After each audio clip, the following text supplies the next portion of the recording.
नमस्कार। आज हम बात करेंगे श्रीमद् भगवत गीता जी के प्रथम अध्याय के छठे श्लोक की।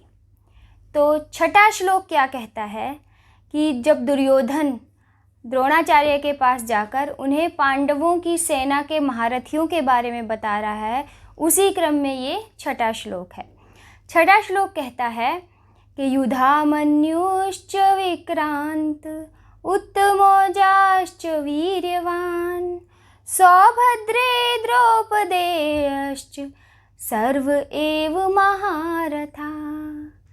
अर्थात कि हे गुरुवर, ये आप देखिए पांचाल देश के बड़े योद्धा हैं, ये युधामन्यु और उत्तमौजा, ये बहुत ही वीर और पराक्रमी योद्धा हैं पांचाल देश के, और इन दोनों ने अपने ऊपर जिम्मेवारी ली है अर्जुन के रथ के पहियों की रक्षा करने की। इन पर आप विशेष ध्यान दीजिएगा।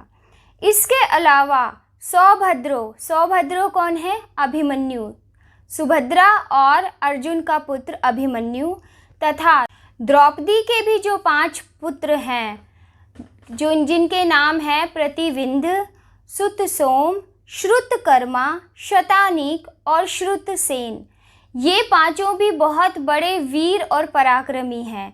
इन पर भी आप ध्यान दीजिए गुरुवर।